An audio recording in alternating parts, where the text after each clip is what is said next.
One place you won't find any condolences for Rob Reiner and his wife is the White House.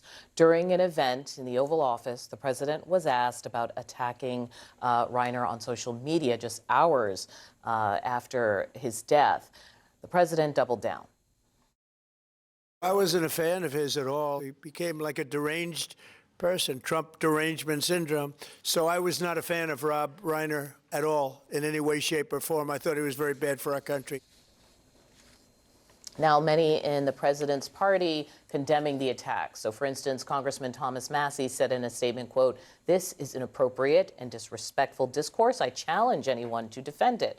Michelle Obama now speaking out during an appearance on Jimmy Kimmel last night. She said she and the former president were actually going to see Rob and Michelle Reiner the evening that they were killed.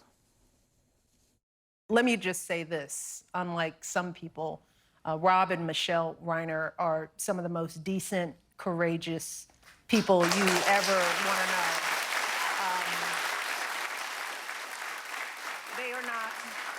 They're not deranged or crazed. What they have always been are passionate people in a time when there's not a lot of courage going on.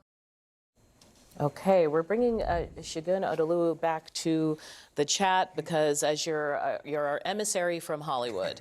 And the reason why I wanted to talk about this is because one of the, taking it back for a moment, Jimmy Kimmel got in trouble for criticizing the president about his inability to console and his inability to grieve in public. And at the time, people in Hollywood, you know, they really backed down. I just want to play for people the joke, which you may not remember from that moment. My condolences on the loss of your friend Charlie Kirk. May I ask, sir, personally, how are you holding up over the last day and a half, sir? I think very good. And by the way, right there, you see all the trucks? They've just started construction of the new ballroom for the White House, which is something they've been trying to get, as you know, for about 150 years. And it's going to be a beauty. Yes. He's at the fourth stage of grief, construction. And he went on to say, this is, you know, you wouldn't console like a grief or a goldfish this way. That came back to me when I was looking at this Truth Social post from the president. How do you think it was received in Hollywood? Well, it was received like a lead balloon. And it wasn't that Jimmy Kimmel was criticized. He was vilified. The President of the United States put a thumb on the scale and bullied media companies to remove him off the air for that joke and what was perceived as indifference to Charlie Kirk's tragic murder on a college campus. And yet here we have the President of the United States, who is supposed to speak with the will of the people, showing no remorse, no condolences, nothing that even resembles empathy or compassion. And so my challenge is to all of us collective at the table, reporters, political pundits, to say, when is enough enough? When has civility been so far gone in America that we can say this type of thing and it get, you know, that wasn't good. President Trump missed the mark. This is past missing the mark. This is mean. Okay, let me let you guys jump in. There's missing the mark, and then here's how some other Republicans, frankly, names you recognize because they often talk about the president, Don Bacon, et cetera, but here's how they describe the president's comments about Rob Reiner. I don't think it was a proper thing to say at this time, and it is a tragedy.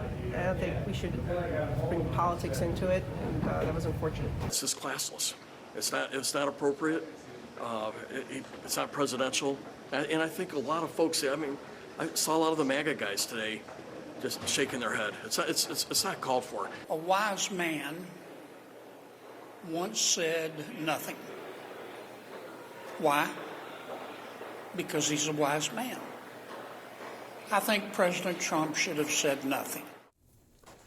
You know, in politics, you know, I was thinking as we were doing this segment, that most of America don't know Rob Reiner was a staunch Democrat. Most of America don't know his political leanings. And if you do, you are staunchly in one corner or the other because you're on Twitter too much like me. Yeah. Most of America remember Rob Reiner like this. Meathead, the guy that was on Archie Bunker, an amazing producer of movies, people who told Americana stories. And then they wake up this morning, Democrat, Republican, or Independent. That's why you see these Republicans backpedaling, because they know it is horrible, and it's a horrible visual, and it's just horrible for the leader-in-chief, like you said, brother, to say this thing. And that's where why it is so bad, is because most of America don't live in the world where all of us get all this information every day. Yes, and to your point, online, there's a lot of sharing of Reiner's past political comments about Trump. He was very strident about Trump all the time. Most He was a people don't know political guy. Right. But regardless of his politics, he's a person. Like, let's not lose sight of that. His daughter found the bodies of her parents, and now the president that people voted for, it's not an unfortunate statement, which is what one politician said. It isn't should have said nothing. That's a cop-out. Here's a response from Sean Davis. He's the CEO and co-founder of The Federalist. He said, quote, "They said far, far worse things about Charlie Kirk," and then describes the murder as a gay left-wing nut job entirely because of his faith and political views. And then Tim Young, who's a comedian, a Heritage Foundation associate, said, "Leftists celebrated when Rush Limbaugh died. They celebrated when Charlie Kirk was murdered. They celebrated attempts on Trump's life. They swatted right-leaning personalities," and goes on to say, "Yet many on the right will still virtue signal for leftist approval." The idea that people sitting on panels saying you shouldn't be saying this or lawmakers shouldn't be saying this, when I went online today, that was dismissed as like, stop trying to play nice. Yeah, well, no, I mean, this is the problem, I think, with the country in general and how polarized we are. Whether it's Charlie, whether it's the Reiners, like, it's a loss of life, and no one should be talking about it in a positive way ever. And so that's end of story. And it was wrong for the president to say it. It was wrong during the Charlie Kirk days. It just needs to stop. I mean, it's super sad. Not only did the kids lose their parents, they also lost a brother. A family destroyed by a single act. Yeah. And we are discussing whether or not the president has the compassion to say the right thing. And one Well, person I saying think he should I'm have said also nothing. talking about it because the phrase we used to hear in politics is the fish rots from the head. And so we all have now finally crossed the Rubicon and embraced this approach. How do you grieve someone? Depends on their politics. I think the administration will continue to be asked about this too. This is also the same administration that encouraged, it wasn't just Jimmy Kimmel, encouraged Americans to call the employers of people who criticized Charlie Kirk or they thought were celebrating his death. This is an administration that went out and did podcasts and made it a central part of their messaging to basically say that the Democrats were the sole party contributing to a lack of civility. And then you have the head of the administration going out and making those comments yesterday. Criticizing someone after they were just murdered. So this is something they're going to continue to be criticized for. I want to play one more thing. I don't know if we have it. Rob Reiner, at the time of Charlie Kirk's death, he was on Piers Morgan. Here's how he talked about it. When you first heard about the murder of Charlie Kirk, what was your immediate gut reaction to it? Well, horror, absolute horror. And I unfortunately saw the video of it, and it's beyond belief what happened to him, and that should never happen to anybody. I don't care what your political beliefs are. That's not acceptable. That's not a solution to solving problems.